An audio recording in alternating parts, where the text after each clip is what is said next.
Good evening and welcome into the Huddle. We apologize for our late start tonight as it is Friday night at 5:30. But, man, college and life just hit us this week.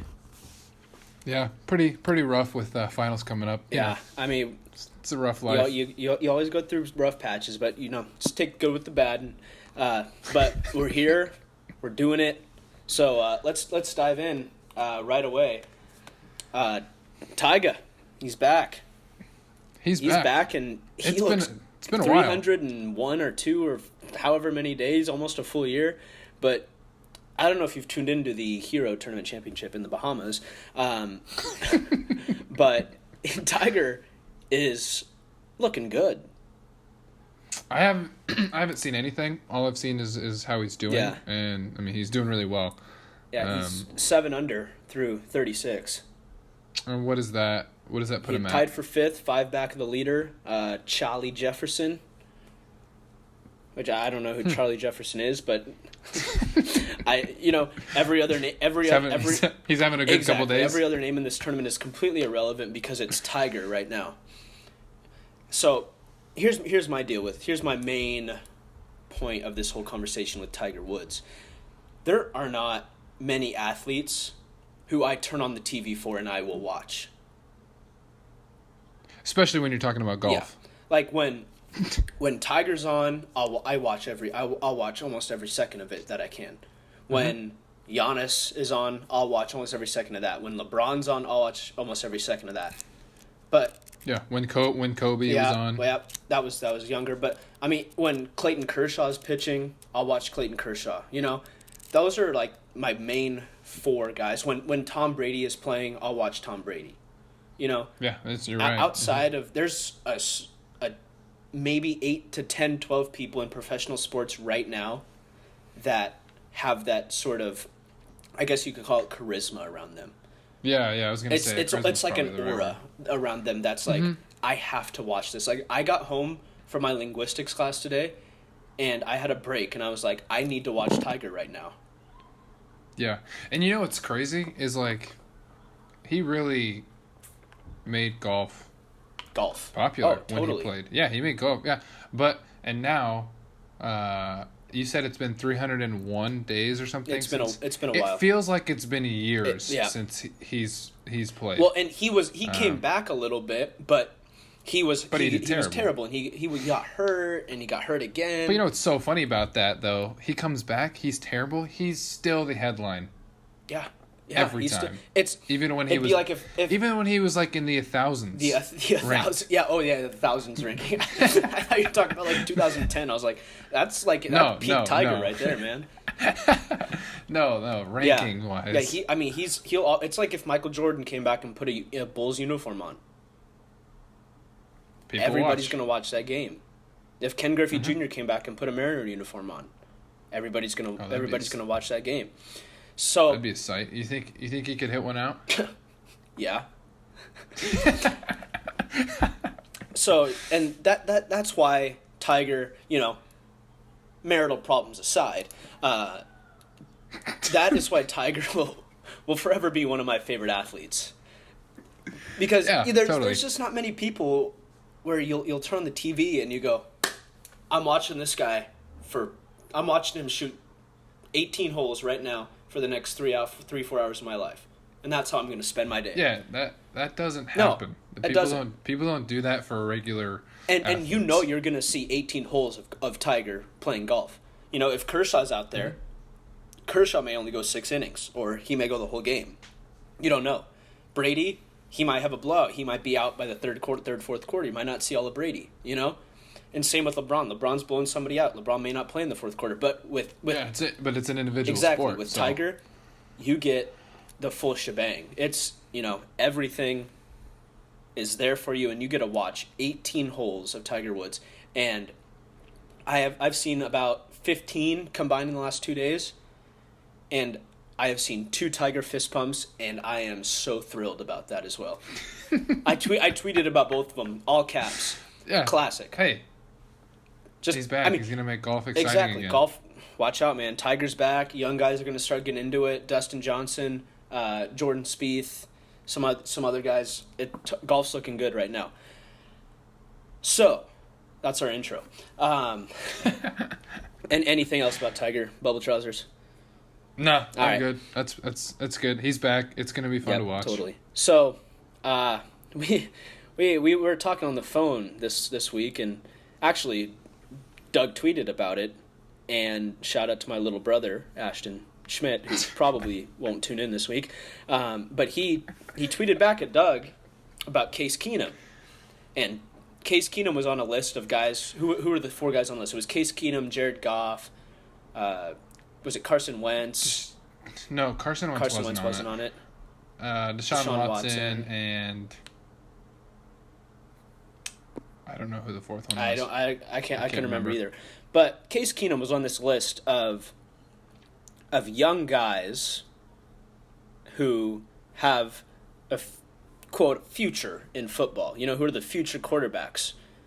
Yeah, who are the next generation top tier quarterbacks in the NFL? In the NFL. And while I side with Case Keenum, I looked into it more, and I didn't realize that he's 29 years old.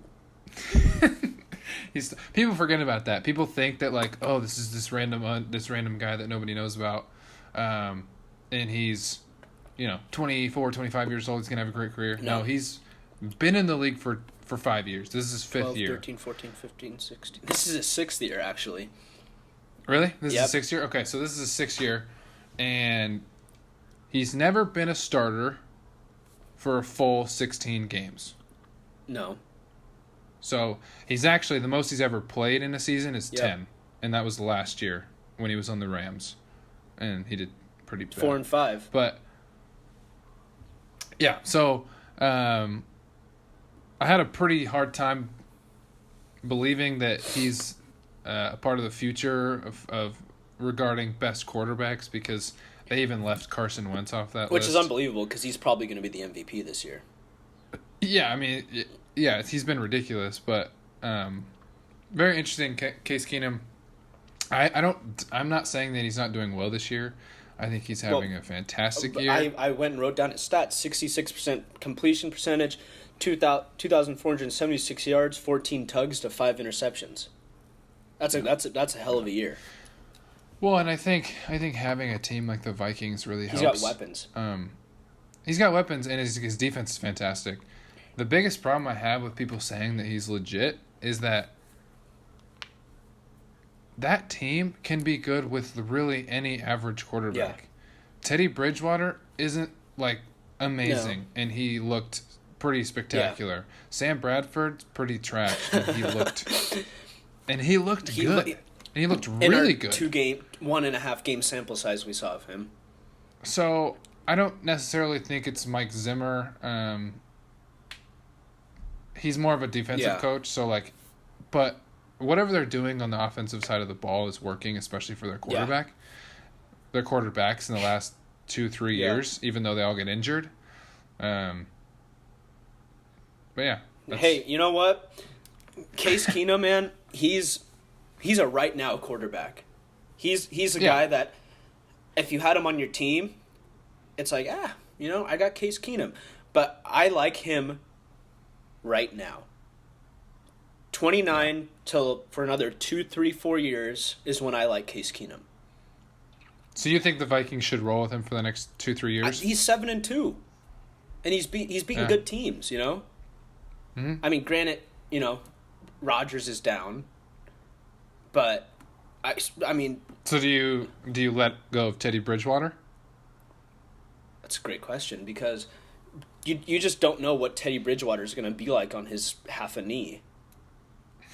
I mean, you really don't. Like, you'll have to. He's torn both ACLs. Yeah, so, and it took him like 12, 13, 14 months to recover from this last one. And Bradford is a walking piece of glass. I mean, you can't put him out there because he's going to get hurt. I mean, he's a good quarterback. He could have been one of the best quarterbacks in the league, but he just couldn't stay healthy. Case Keenum, starter right now. Let's get into a very interesting topic. Dave Fizdale firing in Memphis. Just in a word, Doug, peculiar. Yeah, it's very interesting. I mean, we know why now, because him and Marc Gasol did not get along. So, usually when your star player and your coach don't get along, it's the coach. The star player gets the better side of that deal, and the coach gets fired. The only problem I have is Dave Fizdale did really well last year for the Grizzlies. A team that on paper was very mediocre. But hey, let me stop you real quick. This isn't just Dave Fizdale though. I mean, they fired Lionel Hollins after he won 56 games and went to the Western Conference Finals. Oh, they fired Dave Yeager after winning 54 games and winning a first round playoff series. So, and then I saw a report that said Marc Gasol doesn't want to be known as a coach killer. But he's 32 and he's gone through 3 coaches in his good prime. coaches. Lionel Hollins is a great coach. Dave Yeager is a great coach. Dave Fizdale could be a great coach. Outside of Terry Stotts, Blazer bias, is probably my favorite coach in the league. Yeah, because he gets so fired up. Dude, that's a dude I want to play for right there. But let's rewind a little bit. They not only have they had Marc Gasol problems, which by the way, Marc Gasol is 32 years old. I side with the coach in this case. I would too. That's an unpopular. I mean, I think at this time, I think it's time for them to move on with Gasol and Conley. Conley's 30, keeps getting hurt. Gasol's 32 and is a little B word. Yeah, they've made the playoffs the past 6 years in a row, but they can't make it past the first round. They went to the Western Conference Finals. When? The last year with Lionel Hollins. Oh, okay, I see what you're saying. But they're not going to win a title with Mike Conley and Marc Gasol. No. They need to start moving on. They don't. Their chance was when was like in 2011, 2012.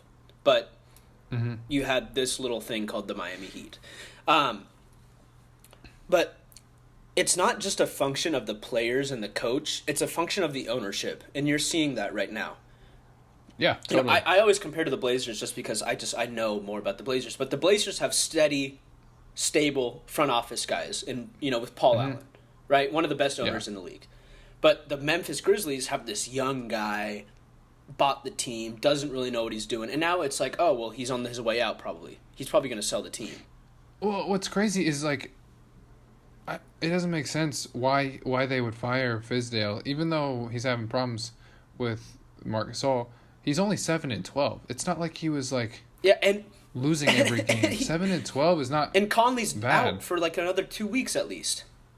Yeah, I don't know what they wanted from him. It doesn't. He was making the best out of. 8 losses in a row is pretty bum, but without your starting point guard and a top 10 point guard in the league, top 8 point guard in the league at that, it makes it tough to win ball games every night.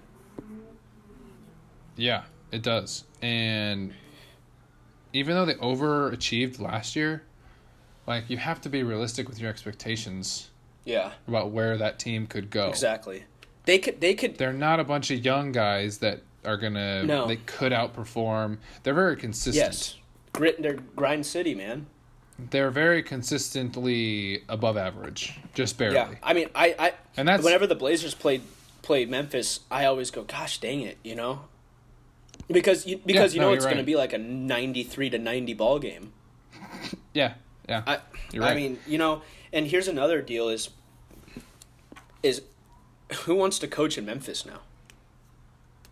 Honestly. Yeah, because that's not a job. That's not a job that people are going to seek after. Put yourself in this. Let's say Doug Duncan, you're the head coach at Maryland, in college. You want to make the jump to the NBA. Oh, you see Fizdale just got fired in Memphis. Oh, sweet. I'm going to go apply for this job in the NBA. Wait a sec. They fired Lionel Hollins after 56 wins, Dave Yeager after 54. Now they fired Dave Fizdale after a year and some change. No, I'll stay at Maryland and continue to recruit my ass off. Final thoughts about that? I would take that job if Marc Gasol was not there. Yeah. And if Mike Conley was walking out the door. I agree. I think they're great players, but it's time for that organization to get into the lottery and get some picks. Yep. They don't have any young guys besides Dylan Brooks. Yeah, Deontay Davis, but I mean, he's okay. But yeah, good topic. Good work. So let's move on to a little altercation between Michael Crabtree and Aqib Talib last Sunday. That was fun. That was a lot of fun. Hey, it's fun to see that in the NFL. Dude, there's not a lot of people with get red ass like that. No, and those two have some history as well. They do. That happened last year. Yep. And Talib, I mean, Crabtree, okay. Crabtree was definitely, I think, in the wrong with a little excessive blocking that occurred. Yeah. But then... Well, he was mad from last year. Yeah, well, he was mad from last year, but why he continued to excessively block him is because Talib tore his chain off again. Yeah. I mean, props to Talib, dude. Like, that's badass, man. Like, I think that's awesome. It is. He's taken 2 chains now. Yeah. So, but anyway, it's fun to see guys that pretty much hate each other go at it. It makes for better competition. The biggest problem I have, and you know it too, NFL suspends them for 2 games. I don't have a problem with that. 2 games is fine. I mean, I hate it because it's the Raiders, and we're in the middle of trying to win the division. But granted, that kind of stuff in the NFL, from an NFL perspective, like Roger Goodell or those guys, that stuff shouldn't be tolerated. No, it should be. So 2 games. So 2 games makes a lot of sense, maybe even 3. I was going to say it should be 3, minimum of 3. So 2 games or 3, especially for second because effects. that just hurts. It gets people talking, but it hurts the outlook of of the NFL and what these players mean to the community. It sets a poor precedent. Yeah, totally. But the problem is, and we've talked about this over the past couple of years. Mm-hmm. They set the suspension at 2 games. Immediately after that, it was like less than 24 hours later. Yeah, Aqib Talib and Michael Crabtree both appealed the 2-game suspension, and then literally the next day, it got reduced to 1. So here's my question for you: does the NFLPA run the NFL Players Association? Yes, totally. Right now, 100%. Because you're talking about. Not just this. This one is so low on the spectrum, but oh god, yeah. You're talking about because you're talking about other cases that include domestic violence, and like the Zeke thing that went back and forth for half the season. But all these guys get accused of domestic violence. The NFL sets the suspension. Yeah. And then it gets reduced. Tom Brady gets suspended for 4 games. Gets reduced. But then it comes back again. Which is just which is unbelievable. I can't believe it. The only one that pops into my head where I'm like, okay, they did actually a pretty good job was Ray Rice. Yeah, and so that's true. But that's because there was video of him beating his wife. That's true, and that's the problem though, because although I'm not defending Ray Rice. No. Don't get me wrong here. Yeah. I'm not about that at all. But Ray Rice has known to be one of the better dudes in the NFL. Yeah. From a community perspective. Oh, he was personal active, perspective. Very active. He was very active. I think he had a personal problem, and I think that really hurt him. But there are way worse dudes in the NFL than him. That are getting away with this. That are getting away with way more. And the problem is every time something happens, the NFL suspends them, and then the suspension gets reduced. They literally the NFLPA has so much leverage over the NFL. It's crazy. Yeah, which is good and bad because players get more money and there's more money throughout the league. But when it comes to real life issues, I'm not saying money's not real. Money makes the world go round. But when it comes to issues bigger than football. Bigger than football. It's bigger than football. The NFLPA is bigger than the NFL. That's like saying Tom Brady is bigger than the NFL. That's like saying Kobe Bryant is bigger than the NBA. Yeah, you're putting guys above. Yeah, you're basically putting people above the law. Which is just a bunch. I can't stand it. Any concluding thoughts between Michael Crabtree, Aqib Talib, or the NFL? NFL needs to start being better about the disciplinary system. Roger Goodell needs to not be the lead disciplinary, but that could be another show. That was the question I was going to ask you was, what if there's another commissioner in there? Do you think times are different? I've told you this for a while. There should be someone else making those disciplinary systems, not named Roger Goodell, because he makes very biased decisions. That hurts. He's all about money. He's all about money. That was a money decision because because Crabtree's the best receiver on the Raiders and Talib is the best DB for the Broncos. That's a money decision. So somebody else needs to make those decisions. Yeah. In favor, not of Roger Goodell and the owners. Yeah. All right. Thanks for tuning in. Friday night. Go have a beer, eat some pizza, and we'll see you next week. Raider Nation.